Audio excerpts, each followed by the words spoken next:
Buenos días, aquí estamos en Madrid con Rigoberto Castelhier, señor de muchos años luchando por Cuba aquí en España, muy ingenioso, muy constante en todo lo que ha hecho. Y para él también he traído una obra de Alma y Rebelión que te la he dedicado. Alma y Rebelión, me gustan las cosas con alma. Me imagino que, bueno, y rebelión. Yo que he sido un rebelde, yo que he sido un rebelde toda mi vida, yo creo que puedo encontrar mucho contenido, espero por este titular, encontrar mucho contenido que realmente me mueva a leer este libro. Y si me permite, yo sí lo voy a poner así, porque aunque tú no quieras centrar esto en el libro, pero este libro sí creo que tiene mucho que ver conmigo. Bueno, pues muchas gracias. A ti, Ramón. Por el gesto.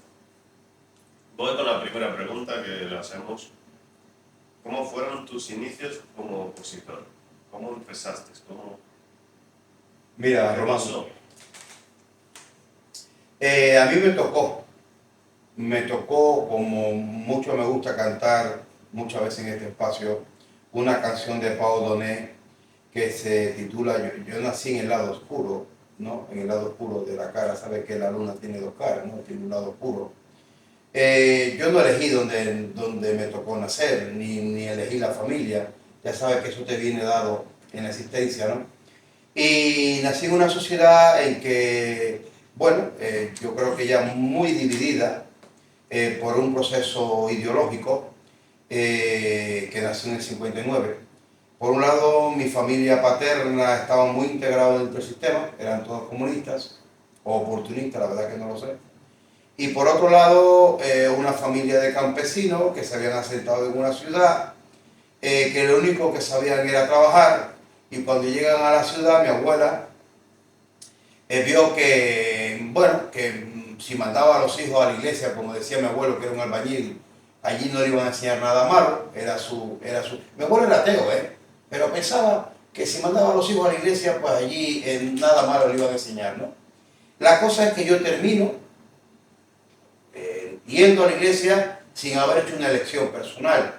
Claro, en aquellos años ir a la iglesia era convertirte en un patito feo. Estamos hablando de los años 60, años 70, casi nadie iba a la iglesia, porque ir a la iglesia era casi peor que vender droga o ser un terrorista, era un desafecto social, ¿no? Y entonces eso me situó, sin yo quererlo, me convertí en un patito feo de una sociedad y en algo marginal. Entonces, siempre estuve en esa zona marginal de una sociedad ideologizada, y yo creo que las humillaciones, las vejaciones que recibí como niño me fueron dando una forma que a día de hoy la sigo llevando en la mochila, ¿no? Me convirtieron en un tipo rebelde, ya cuando llegué a la adolescencia me convertí en un tipo rebelde, pero lo que sí ya me marcó, al margen de lo que es el destino, lo que ya me marcó personalmente, vamos a decir así, que ya fue una toma de conciencia. Yo tendría 16 años cuando ocurrieron los acontecimientos de Mariel, que ya saben que fue en los años 80, donde miles de gente decide de abandonar aquel proyecto donde no encontraban sus sueños, se quieren ir del país, y entonces el sistema movilizaba a los trabajadores, en los colegios, a los estudiantes, para ir a casa de tu maestro, que había sido una persona decente, educada, pero quería irse de aquel país y tenías que ir allí a gritarle gusano, escoria, a tirarle huevos, a tirarle piedra, a hacerle tantos horrores, que cuando yo vi aquello me llenó de una rebeldía. Imagínate tú, es muy peligrosa la rebeldía de un adolescente con 16 años, y eso me marcó definitivamente hasta el día de hoy. Ahí empecé. ¿Esa ciudad era Santiago de Cuba? No, estaba en ese momento en La Habana, estudiando en La Habana. Sí, yo soy de Santiago de Cuba, pero tuve que trasladarme a La Habana a estudiar, y toda esa realidad la viví en la capital cubana, yendo en casa de mis propios maestros. Y claro, yo me negaba, me negaba a seguir aquella ceguera social de tanta violencia y me hizo muy, muy, muy rebelde. Hay cuatro nombres o cuatro grandes personajes en la Revolución Cubana que han quedado un poco en el olvido y me gustaría saber tu opinión sobre ellos. Yo diría que Frank País, Camilo Cienfuegos, el director de la revista Bohemia, y Hubert Matos. ¿Tienes algo que decir a alguno de ellos o una cosa? Sí, a ver, incluso de algunas personas que nos han mencionado ahí, que han quedado prácticamente en la nada, al igual que el comandante Hubert Matos, como puede ser el comandante Luis Gutiérrez Menoyo, o como puede ser el comandante, intentaré acordarme el nombre, decía ahorita que tenía buena memoria, pero no la tengo tanto, acaba de morir hace unos pocos meses, murió en el exilio. Otro comandante que la única vez que se dejó ver en público se dejó ver conmigo, porque se aisló totalmente de la sociedad cubana, un médico, y las únicas veces que salió en estos 50 y tantos años después de cumplir su condena, solamente lo hizo para reunirse conmigo y dejarse ver públicamente conmigo. Eso me honra, ¿no? Pero volviendo, ya te diré el nombre, que qué vergüenza siento no acordarme de su nombre ahora. Vamos a empezar por Fran País, que ha sido el más joven de todos. Sí. Fran País, date cuenta que esto está sucediendo en mi ciudad. Y muchas veces me pregunto cómo es posible que un chaval con 21 años, ¿qué es un chaval con 21 años hoy? Hoy podemos ver que un chaval con 21 años, esa niña En una está... sociedad como la nuestra española, no está implicado para nada en lo que estaba Frank País, claro, por supuesto. Pero si trasladamos 70, 80 años atrás, ¿vale? Un joven con 21 años, porque todavía un joven de hoy, un joven de hoy a lo mejor le falta mucha experiencia de vida vital, pero como que nacen muy maduros los chavales hoy, ¿no? Tendría que tener mucha madurez para con 21 años tener una pistola aquí en la cintura y además siendo de formación religiosa era bautista, dicen que era un gran pianista. O sea, a mí me cuesta ver cómo esa generación de Fran País, Tony Alomar, Pepito Tey, Otto Parellada, cómo esa generación que tenían 19 años, 17 años, murieron con esa edad. Sí. Fueron capaces de abrazar un ideal y hasta tal punto que utilizaban la violencia para obtener ese resultado social, inclusive en algunos casos, esto que tanto nos escandaliza hoy y que tenemos muy claro bajo un concepto como es el terrorismo, cómo llegaron a practicar ciertas actividades terroristas, poniendo en un cine una bomba, en una matiné, donde había muchas personas inocentes. Cuando uno revisa su historia y uno se encuentra con sus héroes, como somos consumidores a veces de mucha lentejuela, de muchas cosas que nos deslumbran, pero cuando un hombre se plantea en soledad y en silencio un cierto camino hacia la madurez, uno tiene que ser muy crítico, ¿no?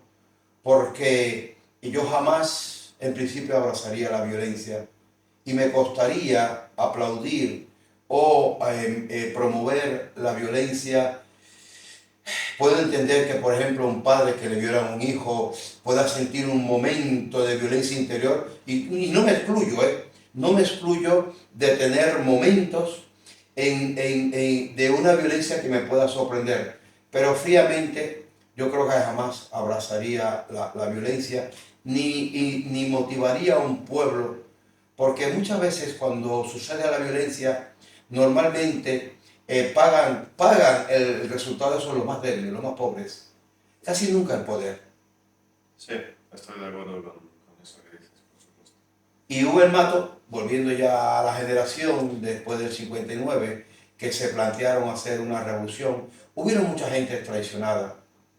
No olvidemos, por ejemplo, a José Antonio Chavarría.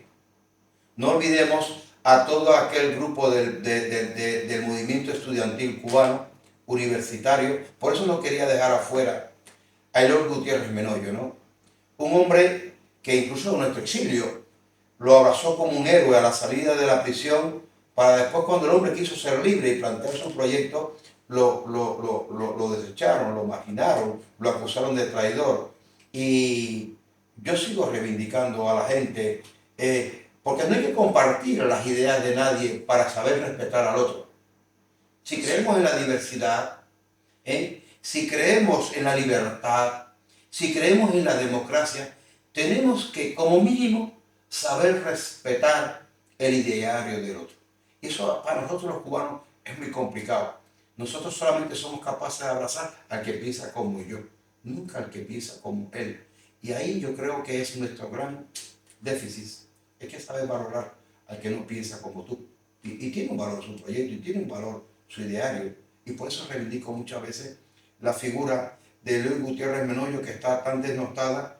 Si lo fuéramos a comparar con el comandante Ubelmato yo creo que murió, con todos sus honores, con toda su gloria, pero hubieron mucha gente que ha muerto sin ese reconocimiento, bueno, que yo creo que la historia se lo debe.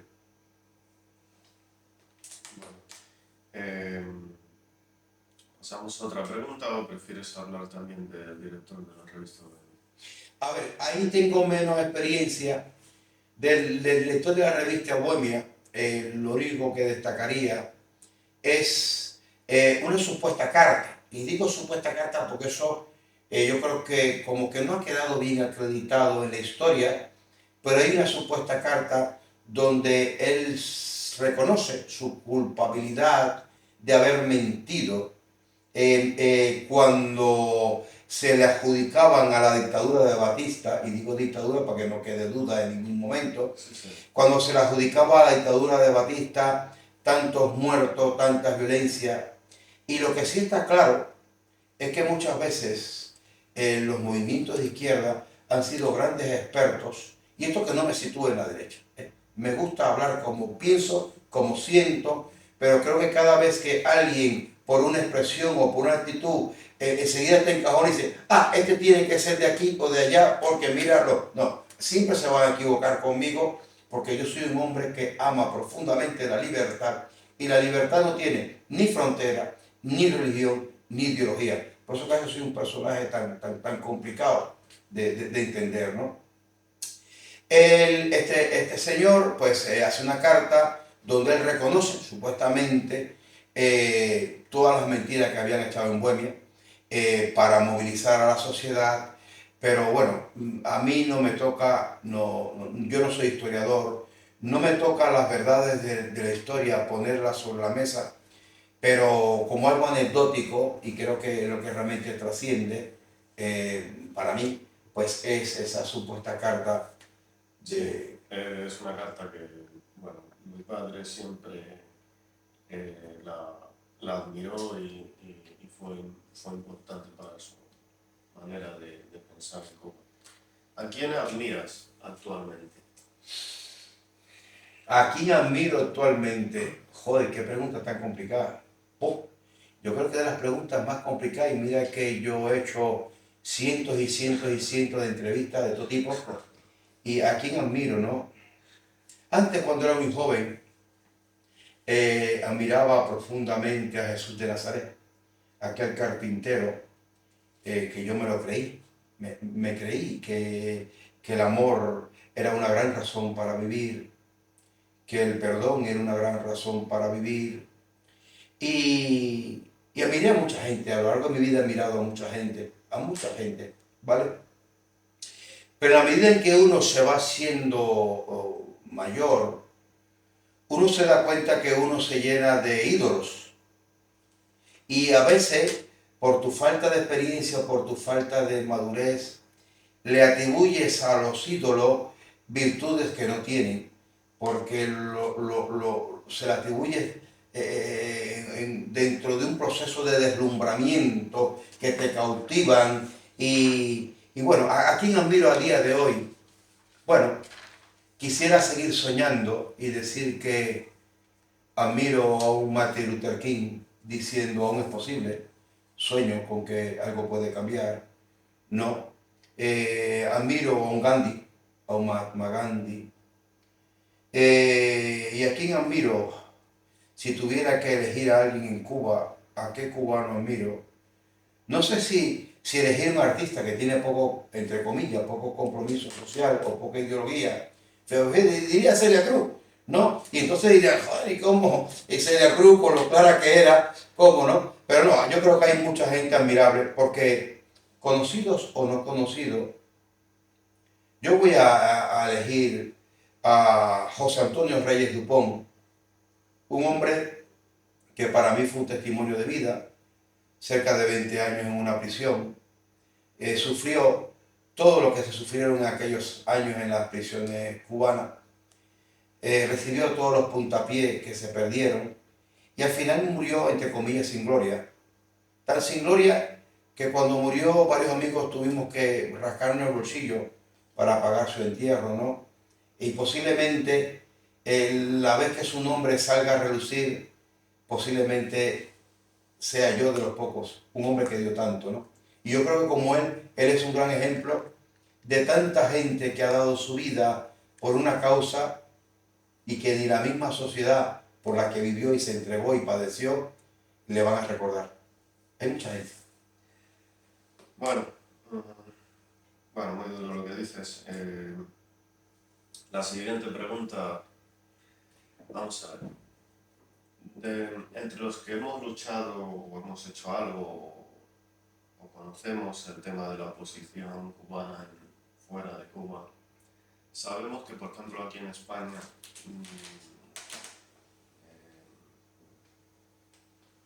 se ha utilizado o se ha traicionado a los que luchan por la libertad, ¿no?, de Cuba, tanto por los que se llaman de izquierdas o se hacen llamar de derechas y tal.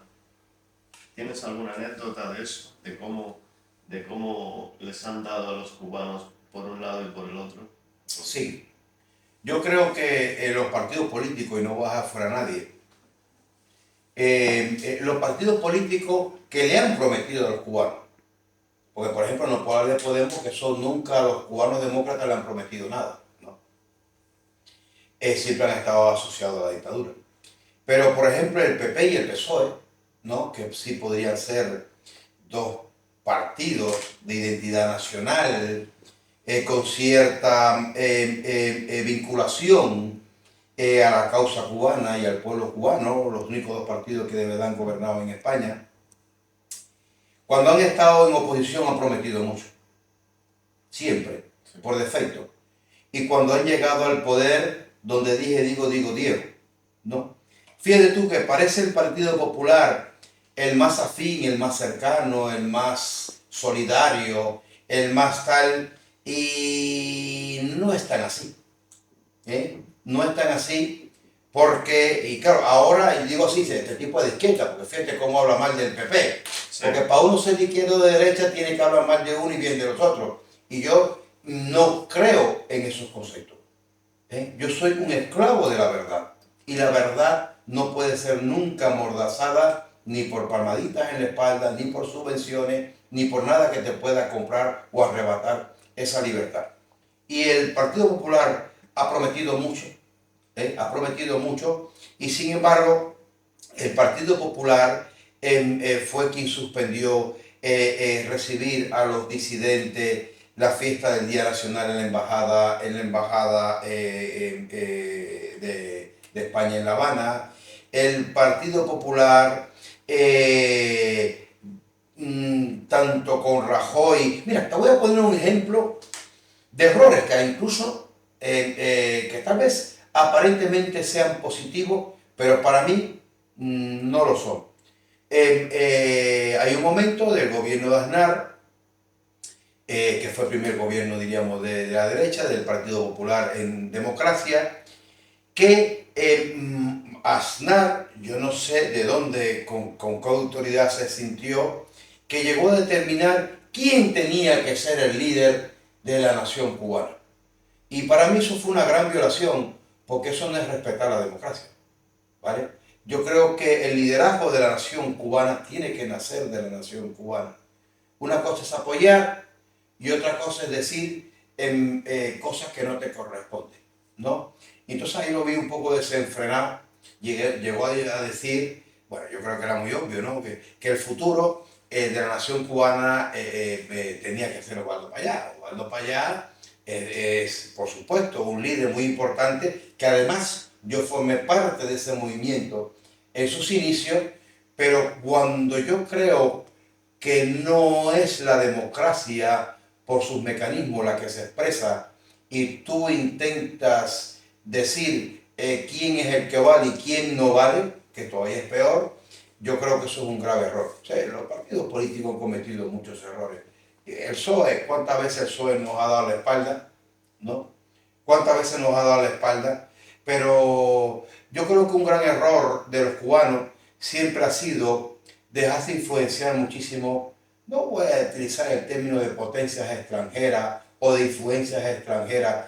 La transición cubana y la solución cubana está en manos de los cubanos. No está en manos de los americanos, ni de los españoles, ni de nadie. La transición es un asunto nuestro. Bienvenido el que quiera apoyar, pero sin deformar la libertad y sin deformar lo que se supone tiene que ser fruto de la democracia.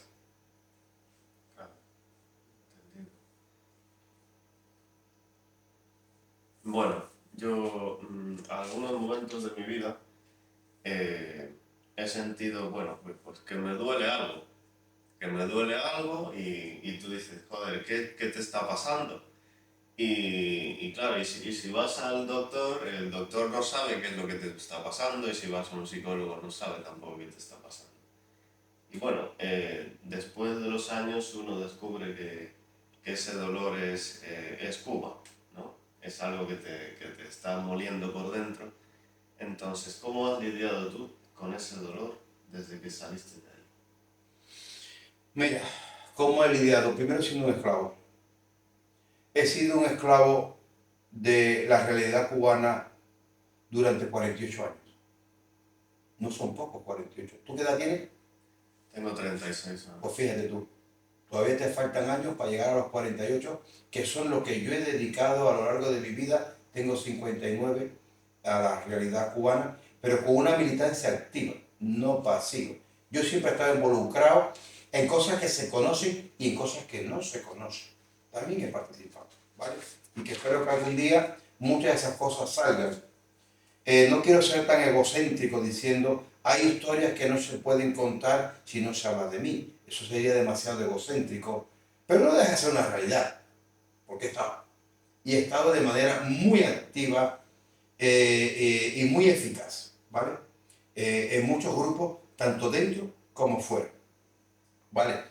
Pero yo un día escuché, y eso para mí fue un punto de inflexión, escuché una entrevista que le hacían, creo que era un iraquí en Londres, por la BBC, y le preguntaban, ¿usted cómo lleva su causa y su familia? ¿Cómo lleva eso en paralelo, no? Y entonces el hombre hacía una reflexión que a mí me influyó mucho y decía, me he dado cuenta al cabo de los años que yo no tengo ningún derecho a imponerle a mi familia mi causa. Y entonces descubrí que en mí habitaba un tirano, cosa que a veces uno no se da cuenta, porque mi madre, mi mujer, mis hijos no eligieron la causa que elegí yo. Pero mi madre la sufrió, mi mujer la sufrió y mis hijos la sufrieron. Y no solamente la sufrieron, yo he arrastrado durante años a niños. No siento, vamos a decir, que una vergüenza muy profunda, porque en el mejor de los casos, yo creo que le habré transmitido a mis hijos también el crecimiento interior de que la sociedad en la que uno quiere vivir, uno tiene que involucrarse, uno tiene que participar, que el destino nuestro no está en manos de los políticos. Hay que participar. Así que en el mejor de los casos, ¿vale?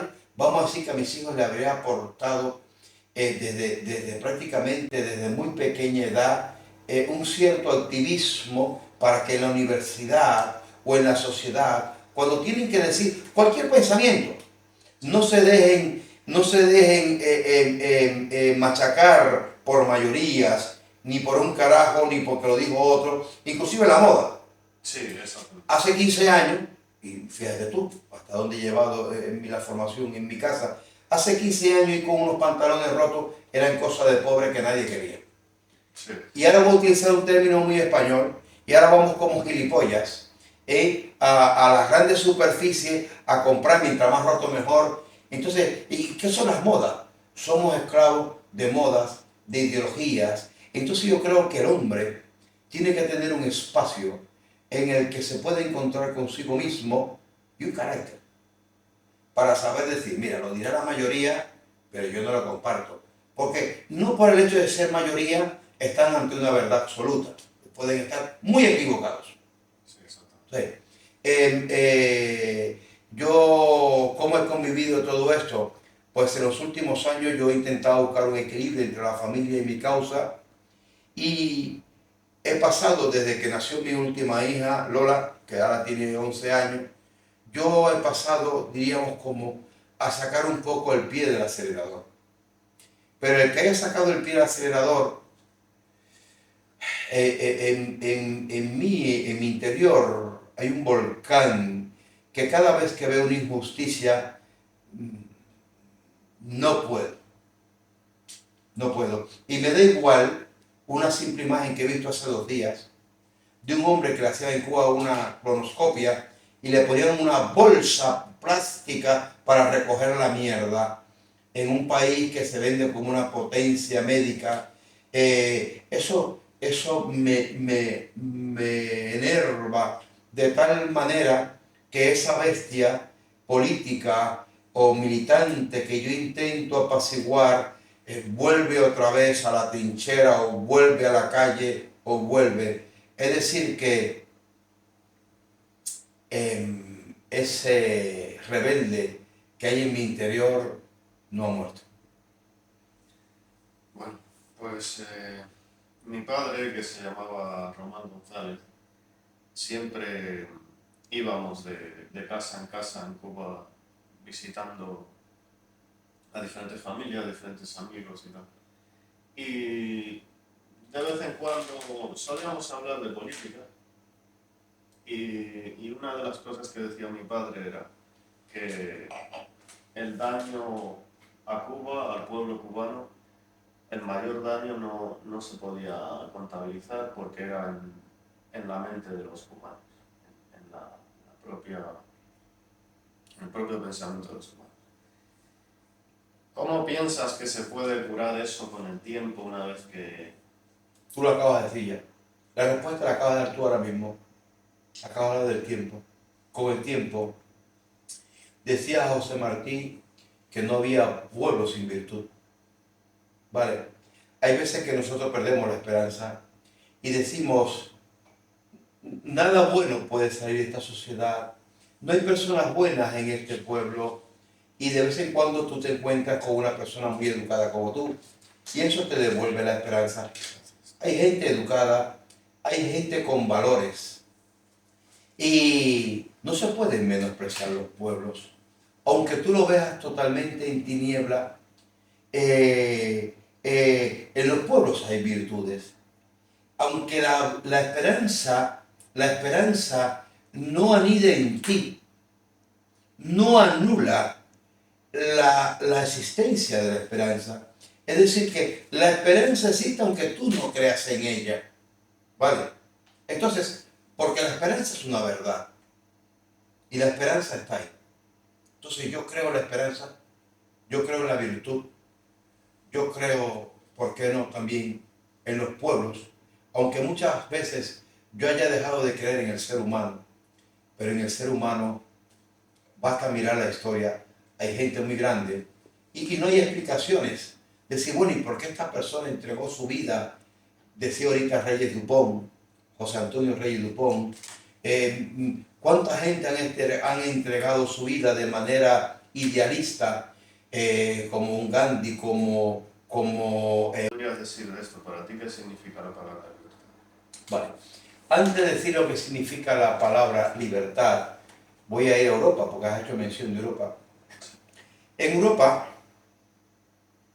hay una decadencia por falta de una militancia real de sus propios valores, de libertad, de democracia, de fraternidad. Y no estoy acudiendo a la Revolución Francesa en 1789. No, estoy hablando de los pilares que posiblemente tenga las raíces en el cristianismo, de una serie de valores que esta sociedad tan aparentemente libre, democrática, consolidada, yo creo que Europa se está tambaleando porque ha dejado de militar de manera real. Y ahí sí voy a ir hacia los políticos de Europa.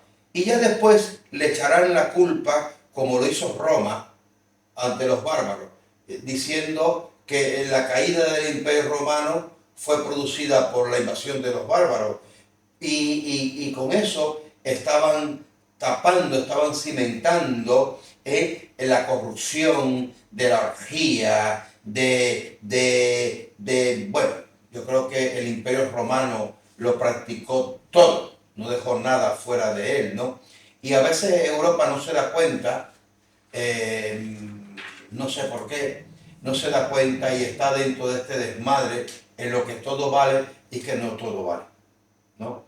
La libertad. La libertad es un espacio interior.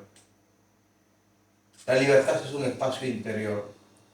¿Qué es para mí la libertad? La libertad, podríamos decir, que así lo entiende la sociedad, es esa posibilidad, es ese espacio donde el hombre se puede expresar sin temor o sin presión de ser anulado, de ser machacado, en todos los sentidos. Lo único que la libertad jamás te dará derecho es a violar la libertad del otro. El único límite de la libertad es la libertad del otro. Tú jamás tendrás derecho de dañar a nadie. Pero mientras tú no dañes a nadie, e inclusive ni te dañes a ti mismo, porque la libertad para un creyente como yo, la libertad es un don de Dios. ¿Vale? Tú estás aquí por azar. O yo como creyente diría, tú estás aquí porque Dios te dio esa posibilidad, porque tú perfectamente no hubieras podido haber nacido. ¿Vale? Y no estaríamos aquí. O por azar de la naturaleza, por género, si queremos omitir la religión, por azar de la naturaleza, ¿vale? Y una flor jamás se puede negar, una hierba jamás se puede negar a sí misma, una hormiga jamás se puede negar a sí misma, por aparentemente insignificante que sea, porque forma parte de un equilibrio de toda la creación. Y la libertad es parte de esa dimensión de la creación a donde muchas veces el intelecto humano no llega. Bueno, a un europeo, a un joven europeo, ¿qué le diríamos, qué podrías decirle tú sobre la dictadura? ¿Cómo la podría prevenir o qué consecuencias tendría para su vida o para los que no la han vivido?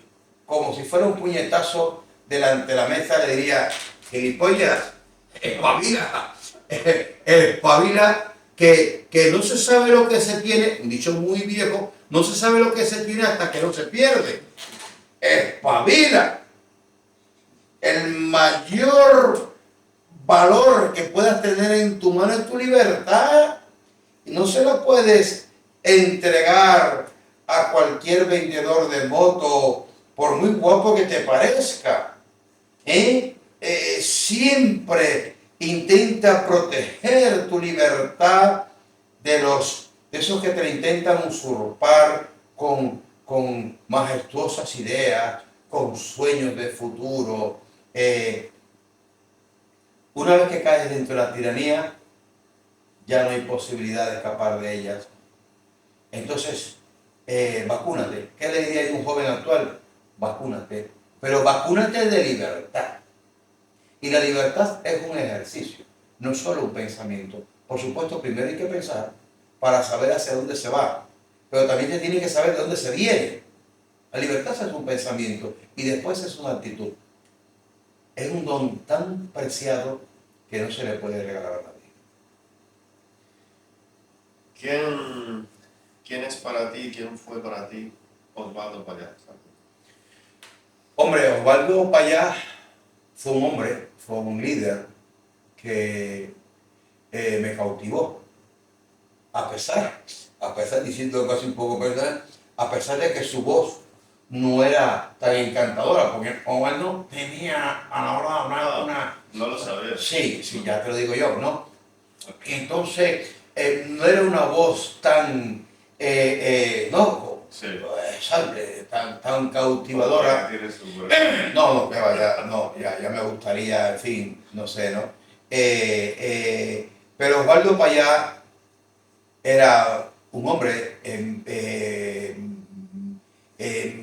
con una fortaleza interior, con una motivación, con un ejercicio de liderazgo, de empuje, de transformación social, que fue capaz de motivarnos a muchos, a muchos. Y sobre todo la parte, bueno, como en todo noviazgo, el principio es siempre lo más bonito, ¿no? Y para que veas que hablo con realismo, voy a decir algo negativo de Osvaldo Payá. Porque todo el mundo dice las cosas buenas. Bueno, Todo el mundo habla de las cosas buenas. ahí está. Todo el mundo habla de las cosas buenas, pero y terminamos generando dioses, ídolos, y nos olvidamos que no, que todos somos humanos, Sí, que hay virtudes y hay defectos. exactamente. Y posiblemente uno de los defectos de Osvaldo Payá, y que nos hizo sufrir a muchos, y yo lo he entendido al cabo del tiempo, cuando tal vez iba alcanzando madurez, a veces a Osvaldo le fallaba un poco de confianza, posiblemente por ese sistema tan cruel en el que vivíamos, le faltaba confiar un poco en los hombres que tenía más cerca, ¿no? Y le faltaba dar un poquito más de protagonismo y de menos control, porque la libertad, por supuesto, cuando tú formas parte de un movimiento, formas parte de una estructura, tiene que haber algo consensuado, pero el líder también tiene que dejar funcionar aquellos espacios que, aunque lleven riesgo, porque todo lleva riesgo, pero tiene que dejar también desarrollar el liderazgo y las particularidades de cada zona, de cada región.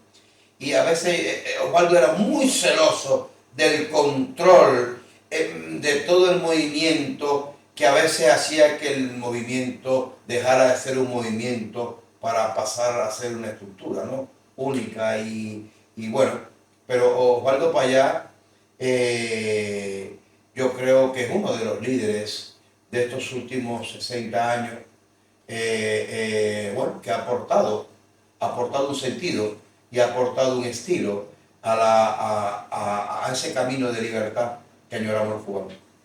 Bueno, yo voy a hacer una afirmación ahora, no es una pregunta. Es que en tu lucha de tantos años y todo lo que has hecho, creo que, aunque no has logrado liberar Cuba, has logrado construir una familia aquí en España y bueno, creo que eso sí te hará sentir por lo menos que lo has conseguido de algo. En las últimas protestas que han habido en Cuba, las más, en fin, con todo lo que pasó, ¿qué te pasó por la cabeza? ¿Cómo te sujetaste las lágrimas? Mira, me he sujetado tantas veces las lágrimas en público, pero no te voy a engañar diciéndote que en mi soledad no la he podido soportar y han brotado. He tenido muchos momentos de lágrimas, no solamente, por supuesto, cuando murió en soledad y en una huelga Tamayo, y tantos, ¿no? He sufrido tanto, he llorado tanto cuando han llegado a mi conocimiento la falta de un medicamento. Porque no es solamente una cuestión de ideología. La ideología es el adorno final de lo que te quema por dentro, ¿no? Lo que te puede quemar por dentro es cuando ves que un niño no tiene un par de zapatos. Lo que te quema por dentro es cuando tú ves que una madre honrada quiere dar de comer a su familia y no puede. Lo que te quema por dentro es cuando tú eres un trabajador y vas con tus hijos y pasas por una vidriera y ves que no le puedes comprar un dulce. Esos son los fundamentos de mi ideología o de mi creencia o de mi política. Mi política es muy humana, ¿sabes? Yo no sigo el programa ni del marxismo, ni de los liberales, ni de nadie. Por eso muchas veces cuando me preguntan, oye, ¿tú con qué ideología te identificas? Yo nunca lo he sabido explicar. Porque cuando alguien viene y te dice, oye, hay que compartir el pan con todo el mundo, eso son cosas de comunista. Digo, ay, me gusta eso, te lo compro. ¿Vale? O cuando alguien me dice, oye, cuidado, porque es que los estados comunistas, mira tú lo que hacen. Digo, eso yo no lo quiero, ni de broma. No me engañes. ¿Vale? Oye, pero mira, los liberales y la tal, tú fíjate, creamos un mercado en que los bancos, para mí los bancos y las dictaduras son la misma mierda. Para mí el banco y el comunismo, las bancas y el comunismo es la misma mierda. Están tan llenos de egoísmo, son tan usureros, son tan depredadores, que uno habitará en la naturaleza del capitalismo y el otro habitará en la naturaleza del comunismo. Para mí son la misma mierda con diferente collar, donde el egoísmo humano se apodera de tal manera en que el hombre no puede desarrollarse con libertad, a mí me encontrará al frente. Tanto en el capitalismo como en el comunismo, para situar dos extremos. Bueno, Perdóname, es que yo creía en ese Jesús de Nazaret, que decía, ¿qué tenemos? Un cachopán. Oye, ahí está Juan que tiene un pez. Oye, Juan, vente para acá, trae para acá el pez. Vamos a compartir el pez. Y se habla del milagro. Y pensamos que Jesús hizo 3 millones de peces y 3 millones de panes. No. El milagro, a veces el milagro lo hacemos con un abrazo, con un simple compartir. Mira, tengo aquí un cachito de pan. Toma mi cachito.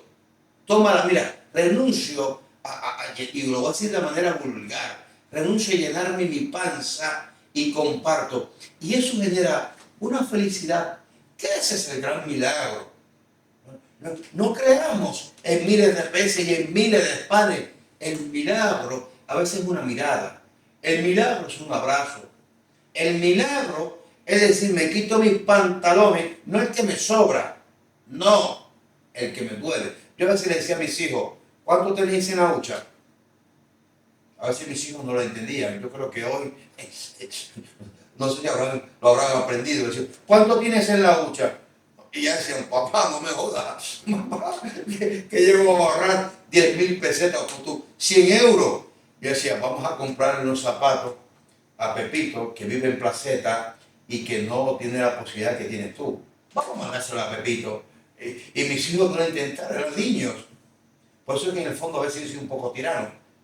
Pero yo creo que mis hijos, no es que sean perfectos, por supuesto, están llenos de muchos defectos, pero algún valor en casa habrán consumido, ¿no? Y si hoy tienen que coger una hucha, o quitarse un trozo de pan, o dejar el colchón y compartir una habitación, yo creo que están más preparados en esta sociedad de tanto egoísmo, yo creo que estamos más preparados para compartir. Los zapaticos de rosa. Sí, sí. Es que tenemos, mira, el hombre tiene en su historia tantos caminos en los que enriquecerse de verdad, en el interior. Tú dices los zapaticos de rosa, yo puedo decir los evangelios, podemos decir lo que tú quieras, ¿vale?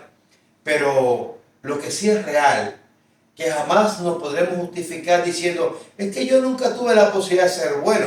Cabrón, sí tuviste la posibilidad y sí siempre fue una elección tuya. No, es que yo no pude elegir porque, claro, tenía un solo cachito de pan, estaba preso. Lo podías compartir, lo podías compartir.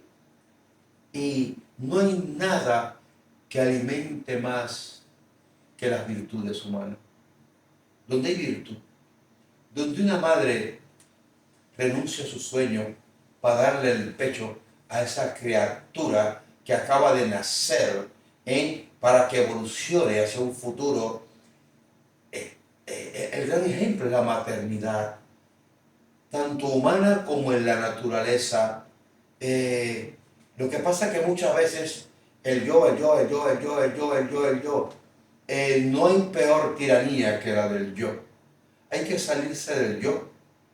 Y en la medida en que tú te das a los otros, te das cuenta que, y fíjate tú, hasta eso en la historia te engrandece. Darte. Por eso que mencionamos a Gandhi, por eso que mencionamos a Luther King, por eso que mencionamos a Jesús de Nazaret, porque se daba. Y cuando un hombre se da, casi siempre la mejor obra. Bueno, la siguiente pregunta es, a los jóvenes que luchan hoy en día por la libertad, ¿qué les dirías? ¿Qué consejo les darías? Hombre, este tipo es gilipollas. Yo le diría, a ver, rezar mucho. Porque cuando te ves en una celda abandonado, perdido, sin esperanza, con un pueblo, tú luchas supuestamente en favor de un pueblo para transformar su realidad y tú ves que ese pueblo te da la espalda y tú dices, bueno, ¿y dónde me puedo nutrir? Si soy la golondrina que no compone verano. Mira, merece la pena darse, inclusive por uno mismo. Yo hace muchos años fundé un proyecto que fue la verdad que muy bonito, posiblemente el más bonito que yo haya fundado en mi propia historia personal, ¿no? Que fue una ONG que se llamó Puente Familiar con Cuba y nos dedicamos a mandarle medicina y muchas cosas directamente a la familia en su casa y sin haber pagado ni un centavo.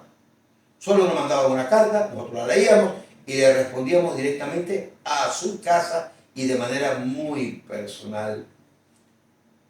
Hicimos tanto bien a personas que ni sabíamos quiénes eran, que nunca vamos a ver, que jamás nos lo podrán agradecer, porque uno como político diría, joder, esto hacia el camino a una campaña electoral, pues voto tendría, sí.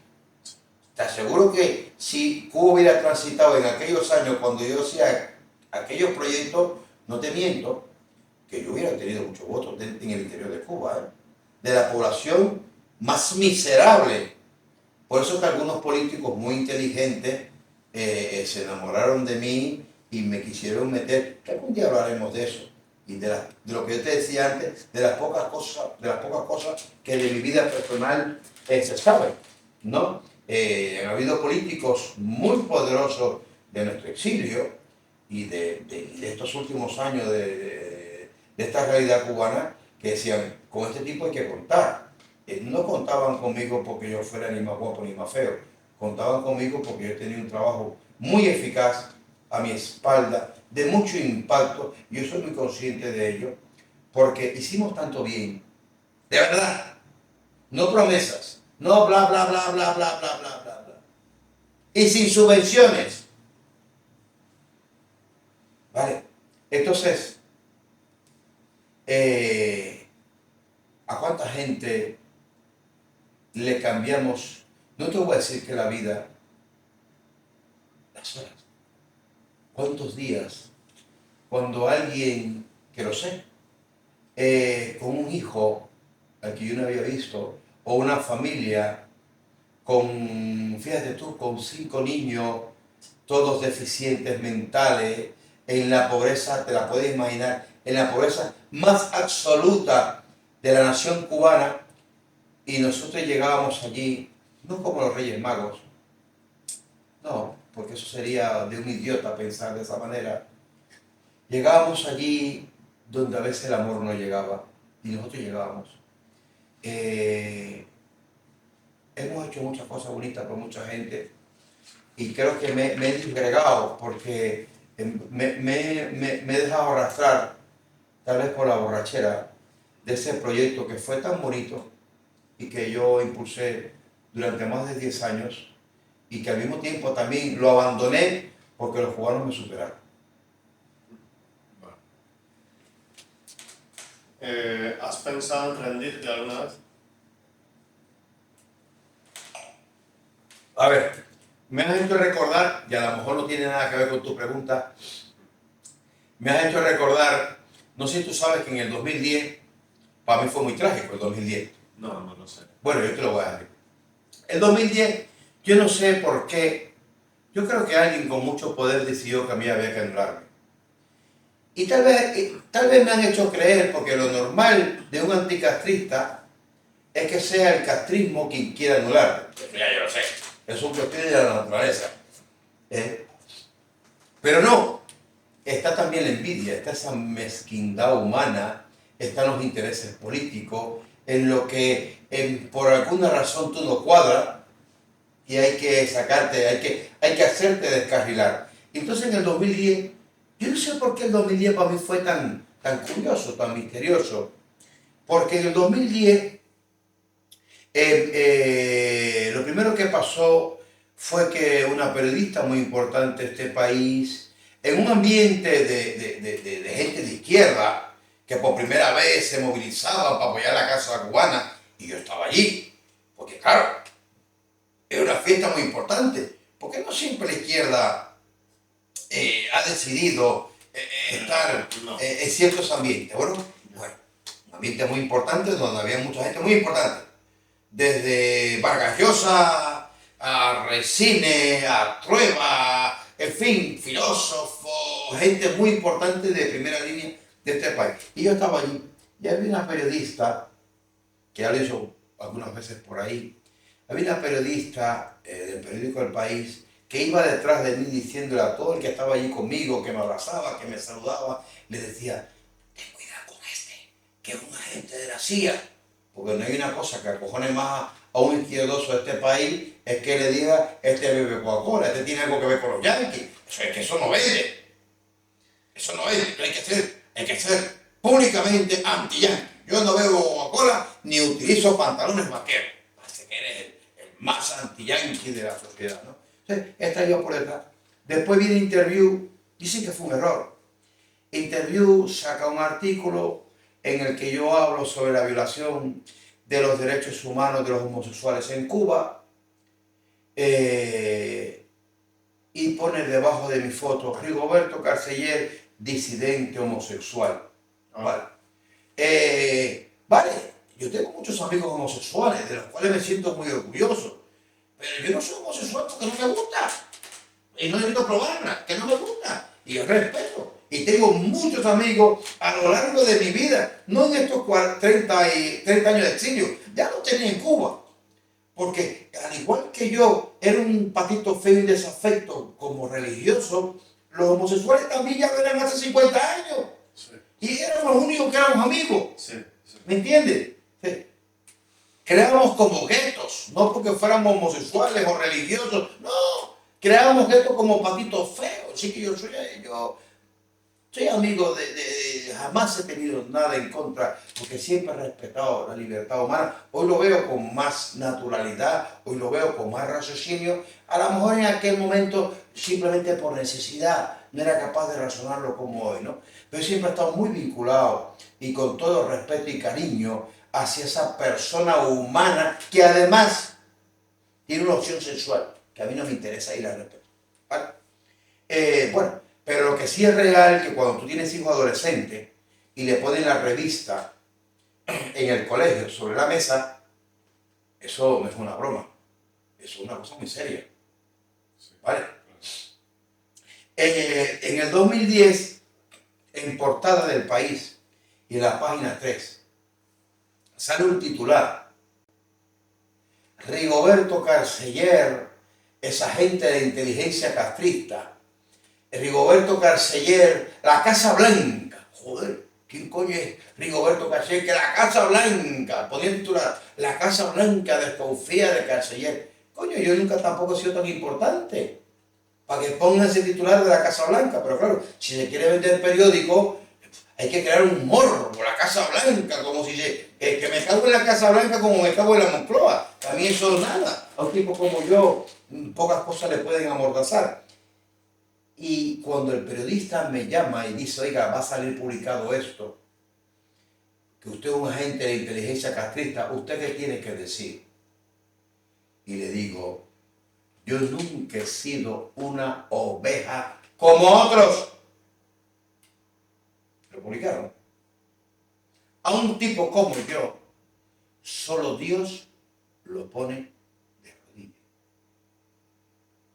Han pasado desde 2010 al 22, han pasado 12 años. Sigo diciendo que a un tipo como yo, solo Dios, que es mi creencia, solo Dios lo pone de rodillas. Soy un hueso duro de roer, ¿eh? Insisto, solo Dios me pone de rodillas, porque mis verdugos me han tenido en la mano muchas veces y saben que no me han podido doblegar, ¿vale? Y a lo mejor yo ciego, apasionado, perdido, no me daba cuenta, y tal vez fue mejor, ¿no? No haberte dado cuenta, ¿no? De pensar en el dolor de tu madre, del dolor de tus hijos, porque ya yo tenía hijos en Cuba, que no me dejaron verlo, estando yo preso, no me dejaron verlo ni cuando nacieron, ¿vale? Jamás me pusieron de rodillas. Ni cuando me sacaban de una celda y me decían, que tú no quieres hablar, ¿vale? Te vamos a fusilar. Oye, cuando tú sabes que ellos fusilan de verdad, cuando tú sabes que ellos tienen todo el poder y lo hacen además, te aseguro que tu imaginación es tu peor verdugo. Y mi única respuesta o mi única confianza, a un tipo como yo, esta receta no le va a todo el mundo, fue sumergirme en la oración y decir, Dios mío, si cuando me lleven allí ante mi calvario yo no aguanto, si me arrancan algo que yo no quiero soltar, te digo que eran mis conversaciones internas, que me perdonen mis compañeros. A día de hoy, aunque se haya dicho lo que se haya dicho, pocas cosas me han podido arrancar de mi interior. No por un valor personal, en mi creencia es porque he rezado mucho. Y ante mis miedos y mis temblores y mis lágrimas, mi única manta de calidez, lo único que me daba una cierta seguridad o una cierta fortaleza, era entregarme a la oración. Y contra eso, nadie puede. Mucha gente murió ante un paredón de fusilamiento en Cuba, bajo la tiranía castrista, gritando ¡Viva Cristo Rey! Y mirando de frente al paredón de fusilamiento. Eso no lo puede entender nadie. Una especie de locura, o de creencia, o de fortaleza interior. ¿Quién no te ha fallado jamás? Mi mujer.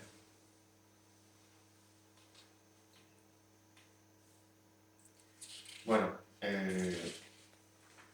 la siguiente pregunta es, bueno, primero es una afirmación.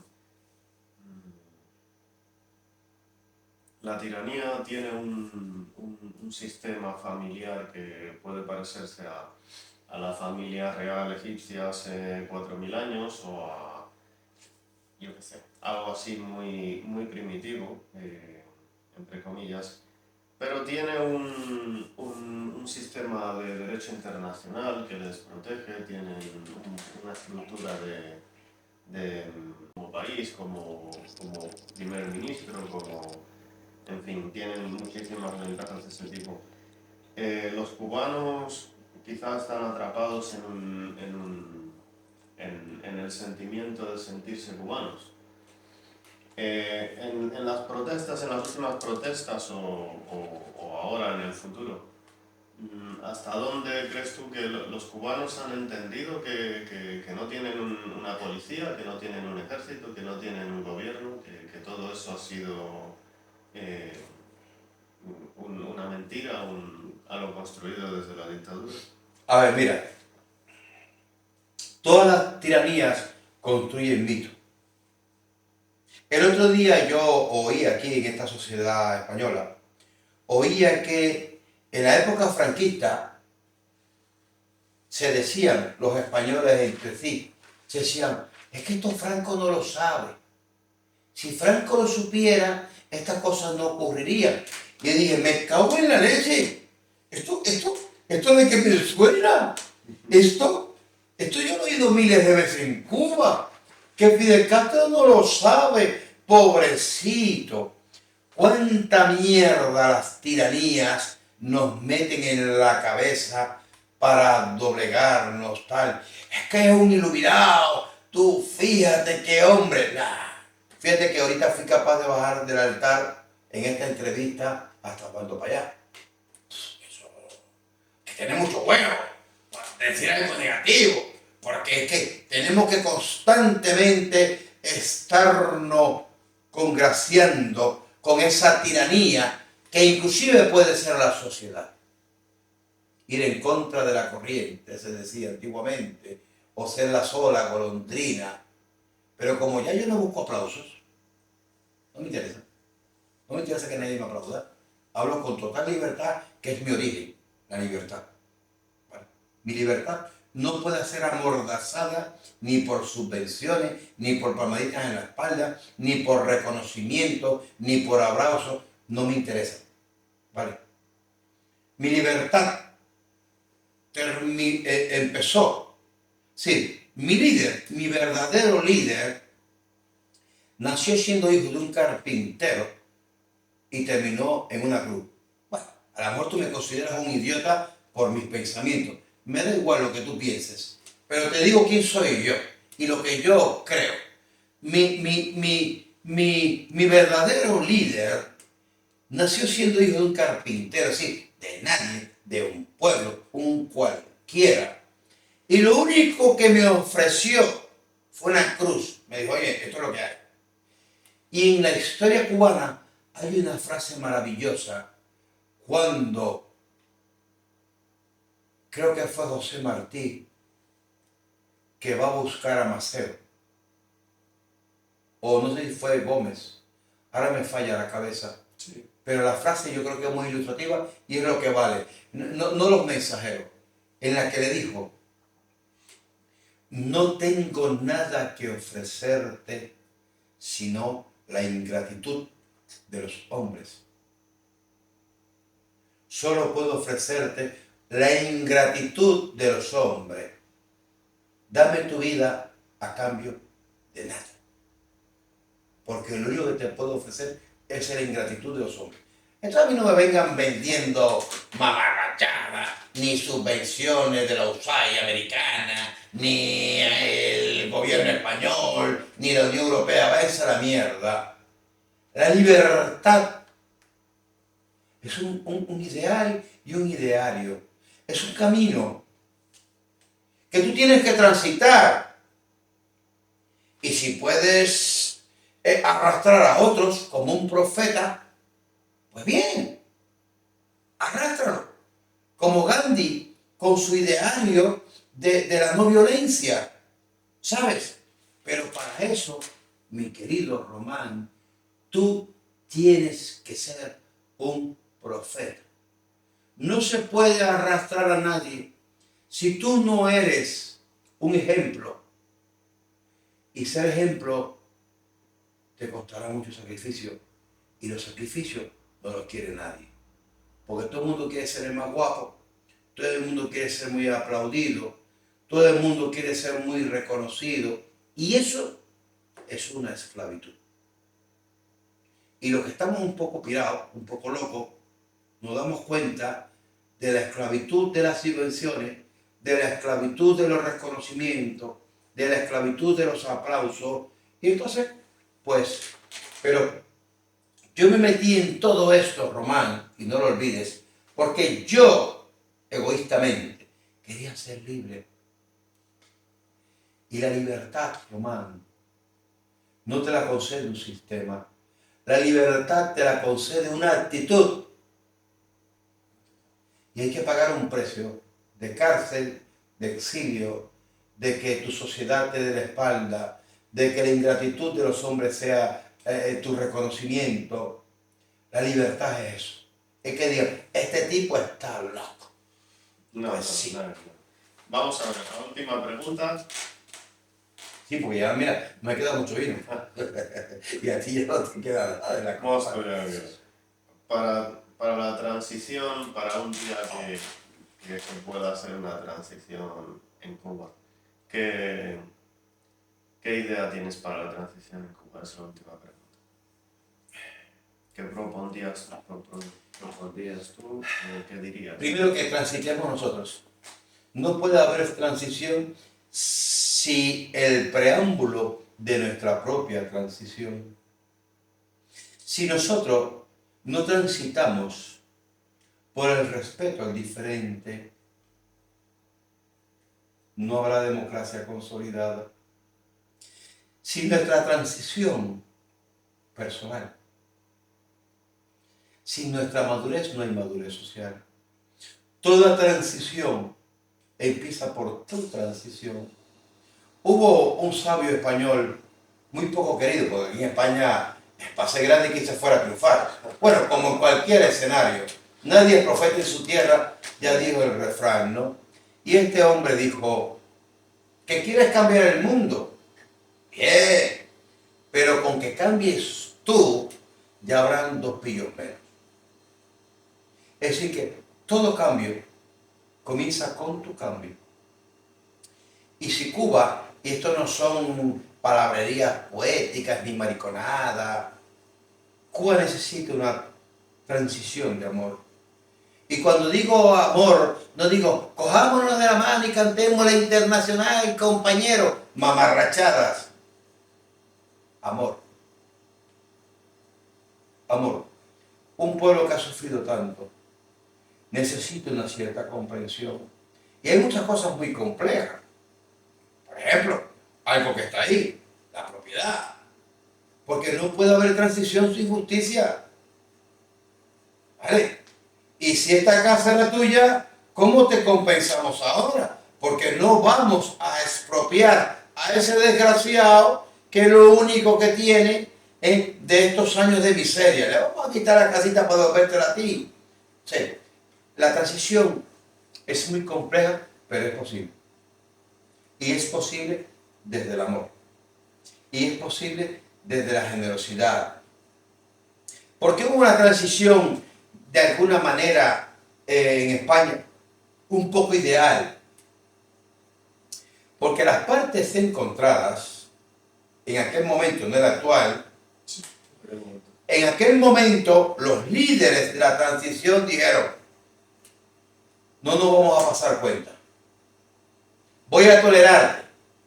Yo no soy comunista, yo no soy de derecha, pero te voy a tolerar en favor de esta transición. ¿Vale? Entonces, la transición es tolerancia. Pero si quieres, te voy a decir, la transición es respeto del diferente. Entonces, da igual, porque dice, no, dicen los de adentro, los del exilio no tienen nada que decir. Gilipollas, son cubanos como tú. Y están en el exilio a causa de su amor por Cuba. ¿Pero qué estás contando? ¿Tú qué has hecho por Cuba? A lo mejor no has hecho nada. Has callado. Como víctima o como cobarde. Y aquí hay mucho dolor. Entonces hay que comprender el exilio desde el dolor. Pero eso no quita que ahora el exilio diga, es que esta contaminación interior que hay de confusos, de comunistas, de apestados, no. La transición tiene que ser una transición entre adultos, de saber de dónde se viene y por qué. ¿Y por qué? Porque si tú nunca has tenido miedo, y si tú nunca has sido esclavo del miedo, ¿cómo vas a comprender al que nunca se ha levantado en contra de la tiranía si no sabes cómo puede llegar a infectar y a paralizar el miedo? Hay que tener mucha altura para comprender eso. Y al mismo tiempo, si tú, ese que te parece un tipo radical, porque se ha metido 20 años en una cárcel, porque ha recibido todas las patadas por el culo, porque fue expropiado, porque fue humillado, porque fue vejado en lo más hondo del ser humano y no comprende su dolor. Entonces, la transición tiene que ser como una madre que tiene un hijo descarriado, por decir algo, y tiene un hijo muy tal. La madre siempre va a intentar que sus hijos nunca dejen de ser familia, nunca dejen de amarse. Y la transición o es amor, y no es una cosa poética, o es una transición de poder, de Batista a otro tirano, Fidel Castro, y de Fidel Castro a otro iluminado. Basta de iluminado. Y tenemos que cuestionar, como le dije yo ahorita, ciertas actitudes cuando yo hacía mención a Osvaldo Payá. Hay que ser realista. ¿Cómo vas a decir la verdad? ¿Cómo? Que eso es antipopular, ¿qué pasaría? No. La verdad es la verdad. Y no es que sea tuya, porque la verdad no es de nadie. La verdad es como un reflejo de un espejo que está ahí y tú coincides con ella. Eso es la verdad. Como cuando te hablaba de la esperanza. No importa que tú no creas en la esperanza existe aunque tú no creas en ella. Y donde menos te lo imaginas, te va a estar esperando en una esquina. Si es que buscas. Si no buscas, no vas a encontrar ni carajo. Pero si buscas, te puedes encontrar con la esperanza sentada en un banco, sin correr, sin sofocarse, diciéndote, ¿ves que existo? Aquí estoy, esperando por ti. ¿Ya me has visto? ¿Crees en mí? Aquí estoy. Vamos de la mano. Entonces, para cualquier persona que luche en cualquier parte del planeta, no le puede faltar nunca la esperanza. Ni en los peores momentos de oscuridad. Primero. Y segundo, no hay transformaciones verdaderas si no llevan un alto componente de amor. Bueno, ha quedado claro, ha quedado todo claro, te doy las gracias, ha sido impresionante escucharte y... Oye, dime una cosa de que te vayas. Dice que esto me lo has dedicado y tal. Lee la dedicatoria, pues. Alma y rebelión. A Rigoberto Carceller te entrego esta obra de sangre y esperanzas, con todo el cariño y el respeto. Román, el cariño y el respeto te lo tengo yo a ti, porque te tengo por un tipo serio, te tengo por un tipo inquieto, te tengo por un tipo profundo. Lo único que te voy a desear es que seas fiel a ti mismo y que si en algún momento te parece muy cara tu manera de ser, digo muy cara, porque hay veces que, como te decía antes, las creencias o la militancia o nuestra vida pasa por incomprensiones, pasa por soledades, pasa por prisiones, pasa por exilio, pasa por muchas cosas, pero recuérdate que el oro, lo que vale, solo se purifica en el fuego. Te lo decía al principio, antes de esta grabación, héroe sin herida, rara virtud. Tendrías delante un charlatán. Siempre que hables con alguien, pregúntale, enséñame tus queloides. ¿En qué batalla has estado? ¿En qué guerra has estado? ¿En cuánto sufrimiento? Y a pesar de los sufrimientos, ¿amas? Y si no amas, huye. Si solo hay odio, que es lo que está pasando en esta sociedad actual, que están repartiendo odio, división y división y división, porque lo que buscan es poder, no buscan tu libertad, lo que buscan es manipularte. Y ante esos manipuladores hay que tener profunda visión. Y aunque te veas solo en la caverna, no le entregues tu libertad, que es lo más valorado de todo lo que tú tienes. Muchas gracias, Román. Alma y rebelión. Es dos cosas tan profundas. Bueno, muchísimas gracias por escucharnos y damos por finalizada esta entrevista. Muchas gracias.